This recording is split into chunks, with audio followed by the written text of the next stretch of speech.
I had lunch at a place called Firehouse Subs. It is a new fast food restaurant, sort of like Quizno Subs, rivaling against Subway's downfall. There's as well Jersey Mike's and Potbelly's, but Firehouse Subs is relatively new. Well, it's been around for 20 years, but the recent franchise snowball explosion happened in the past 2 years, and one just opened up near me. And it's just a Quiznos with support for the firemen. Very Republican, right-wing kind of support the firemen, donate, and so they can have the mask on their nose and they can breathe and save people. This is interesting how businesses work, that there's usually a consumer and a merchant. The merchant exploits the consumer and the consumer gives them money. But the word exploitation sounds kind of harsh. It sounds like the band The Exploited, with the pink and blue mohawks, punk bands, The Exploited. But the word exploited is kind of a harsh criticism of capitalism, but so much of our culture revolves around the merchant to consumer base and free enterprise, and starting your own business is legit freedom compared to being a dependent Dilbert cubicle worker. Well, wait, sorry, I thought my dog wanted out. But such is interesting because we are always in a state of commerce every day of our waking life, whether it's going to the grocery mart to get food, going out for food, getting a plumber to fix a toilet, YouTube or the paid cable service if we need it.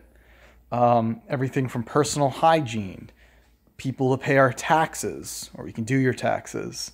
The list goes on. It seems like you can really only have freedom if you have a trust fund and a bunch of money, and you can buy your way through. But the point I'm really trying to make is how sometimes free enterprise creates businesses that go against the whole capitalist mind frame.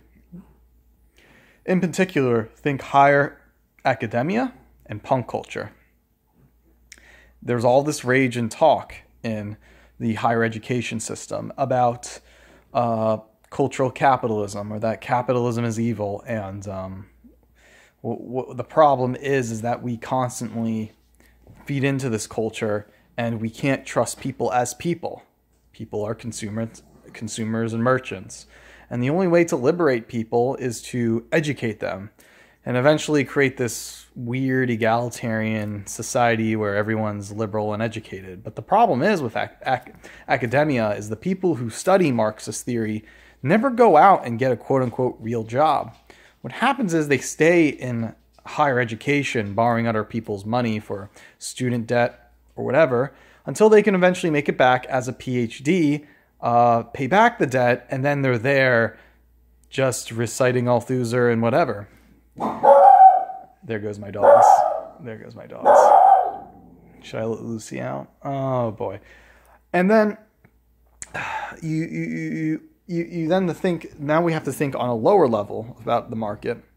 And the lower level of the market is the punk culture, whether that's the music store, weird boutique stuff, the inner city of Philadelphia, West Philadelphia, right next to Penn's campus, one of the center of elitism. There's another class of whites who feel that the metropolitan or cosmopolitan area is a consumerist way of thinking and liberation.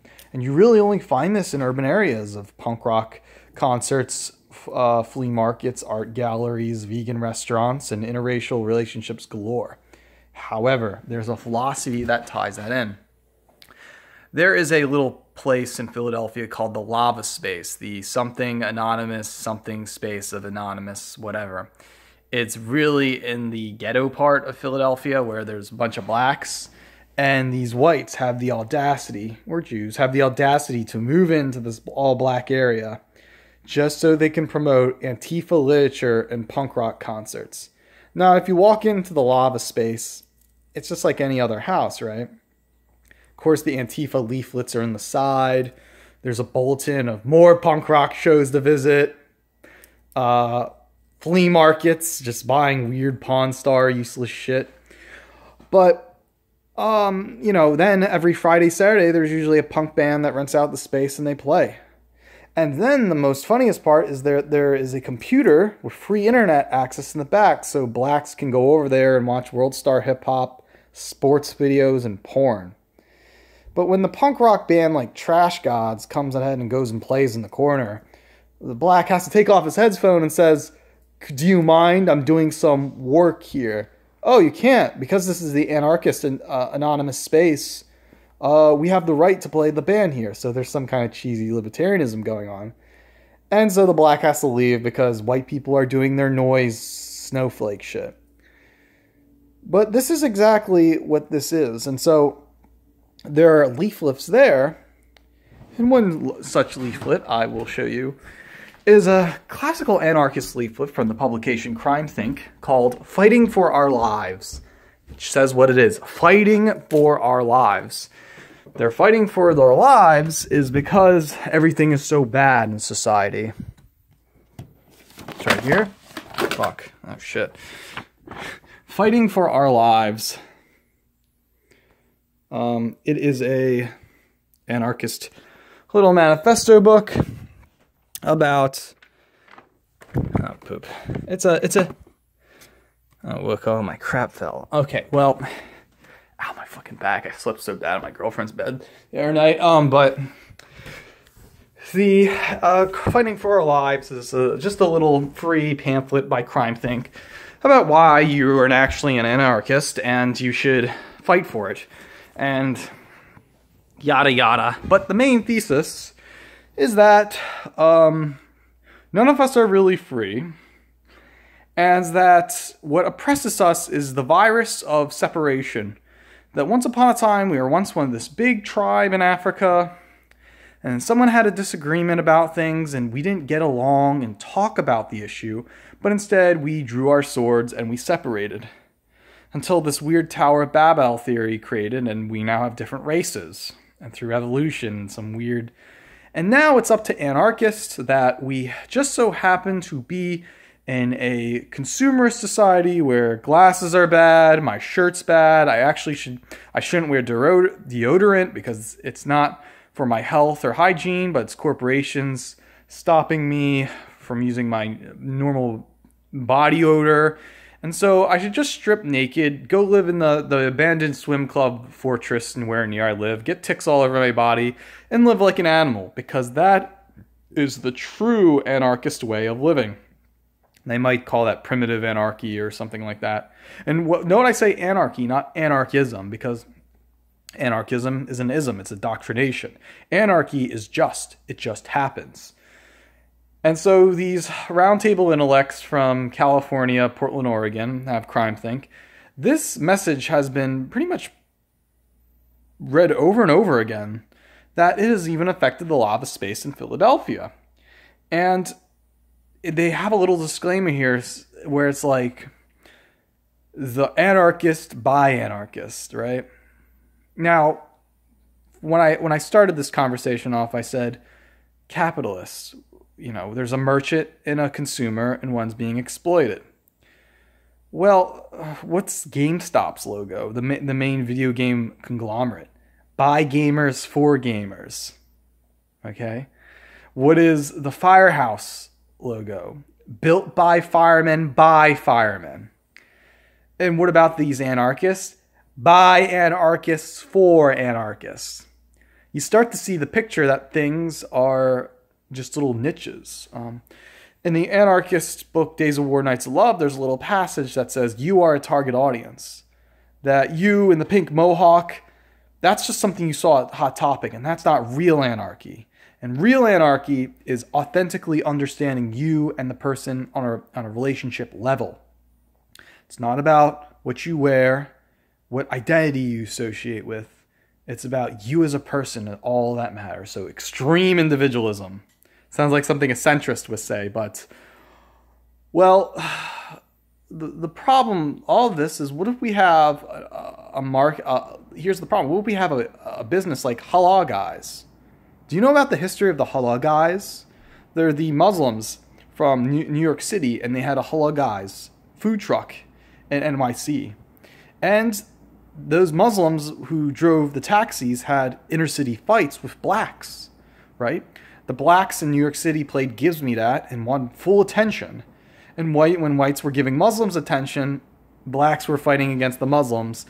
And then whites gave blacks more attention. And then the Muslims thought to themselves, hey, that's not fair. Why aren't we getting attention?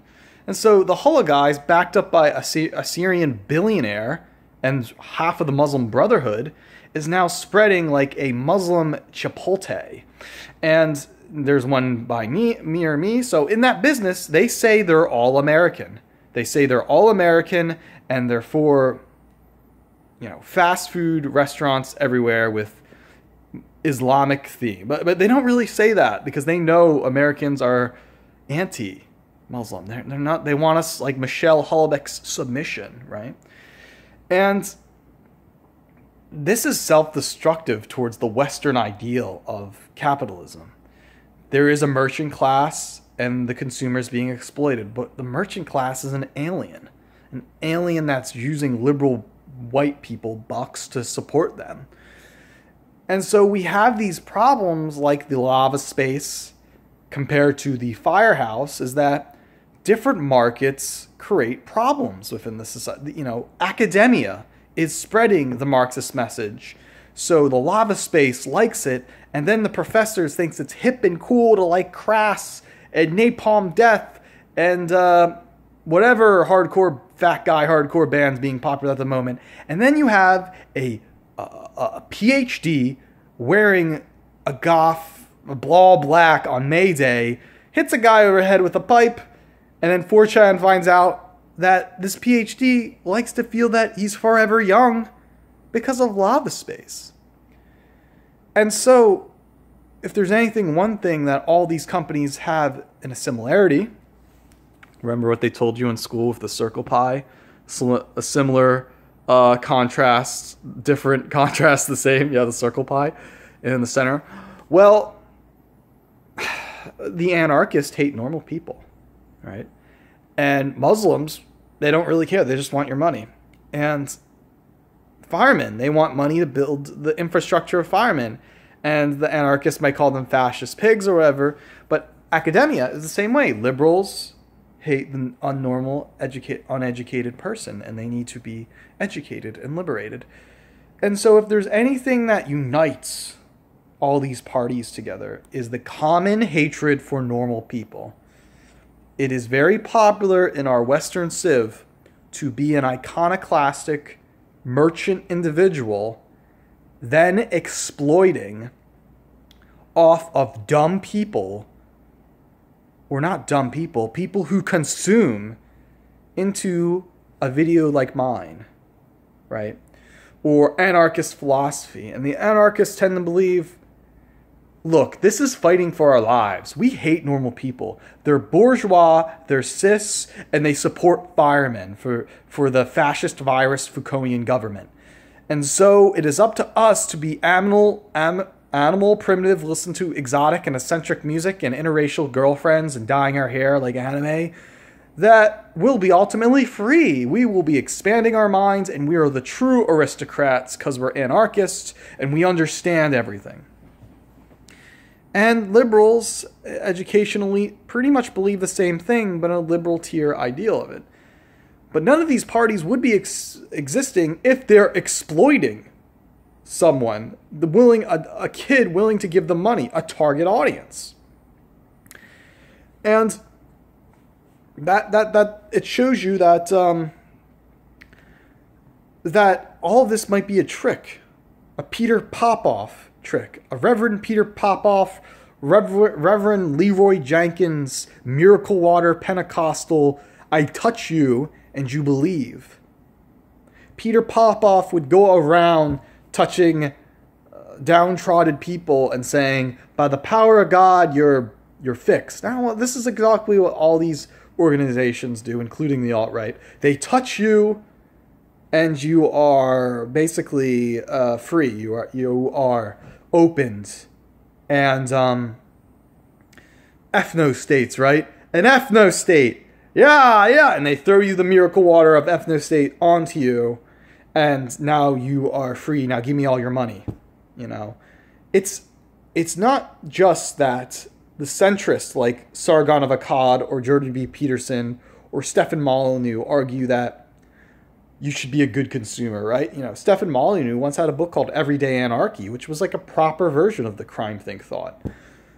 But if you think you're in the alt-right and you follow JF and all these fake YouTube celebrities, these fads, and you think you're really a part of the revolution because you're giving money to a complete stranger, or that you are, it literally is a cult in a way. I know there's Facebook pages like The Left Can't Meme, and one page is like, oh, you vote for Trump, you're a cult. You're like a Hare Krishna cult because you shave your head and you do this, you right? You know, no, I'm not being a centrist and saying you're dumb for being in a cult. But it's this ideal of you're thinking you're a part of the anti-liberal revolution when in fact cultural capitalism is still there. You don't know any of your internet celebrities. And even if you do, it's like VidCon. It's like E3. It's this ideal of you being uplifted through this weird transaction. And that's what the news media says about the alt-right. They're just downtrodden Midwest bumfuck kids who find out about the Daily Shoah and then they get converted and proselytized, right? And that's what happens. They don't make a revolutionary movement. They're just doing it to be shock jocks and whatever emotional problems they might have in their mind at the time. And they're only expressing it. Just like the ideal of Lava Space and its giant safe space. And so this conclusion is that the alt-right motivation, the Antifa motivation, the liberal motivation, the firehouse motivation, business motivation is a hatred for normal people. You know, Antifa's tagline is internal war against Hitler youth. The avant-garde internet tagline should be internal war against normies. Internal war against normal people. The Kekistani says normies oppress them. It's true. Normal people oppress us because we can't say we're gay or we can't say this or that. You know, this is what the left claims. We have to play by this normal bourgeois day-to-day thing to uphold society. And the artist is frowned upon. Go get a STEM degree, they all say. It's all this bullshit, right? We never have time in the day to make money off we really want to do, and that's art. And even if we make money off of art, it requires exploitation of a stupid person or psychological brainwashing of someone to believe in something more, like a psychological trick. Like clickbaiting. Like if I'm a celebrity, if I'm Blair White, and I'm going to have a live stream, people throw money at Blair White. Why? Because he's as Blair White or Kristen Wilson Chandler. He's the biggest retard on the internet. Let's give him money for the lols. Haha. Doesn't matter. You're giving him money. You're throwing him a transaction. And he's making a living just for being stupid. The Reverend Leroy Jenkins, Peter Popoff. I suggest you search these names. This is what it is. It's not the revolution. I'm a merchant. You're a consumer. I'm exploiting you. And give me your money. And we're all in competition like this. This is cultural capitalism. It's cultural capitalism with a Marxist flair. We might hate that Marxist flair and say anti-liberal stuff like, yeah, blacks are different. I'm based mama. You know, all this fad going on. Girls can just use their sexuality and get free sex and free everything. And just be they have it easy. But men like me, not even men, we're in the middle. And it seems like white nationalist organizations like Countercurrents wants to save us, but it's too hard to believe that when I'm making Greg Johnson have his living so he can watch more movies and do Trevor Lynch interviews and give more money to his writers to write more. James J. O'Mara. Oh, this is white nationalists. Kiki Delivery Service is white nationalist, right? And it doesn't matter. There is no revolution. It's plural pronouns, we. Just like, and what's happening is, if you're really not all right, you're a consenting hobbyist. You're giving someone money. Doesn't matter. You're not a genius. You're not something bigger. Everything goes back to this ideal of you and your group of friends against everyone else. And that everyone else is a hatred for normative and normie society. The alt-right hates normies. Antifa hates normies. Liberals hate normies. Firemen, while they care about civilization, just want you to do your civic duty to give them money. But no matter less, it's just you in your head and you're an autistic fuck. And this is what it is, cultural capitalism. Face your doom. Please read my new article, Fast Food Fascism, and its esoteric meaning, because that is going to be better than the alt-right.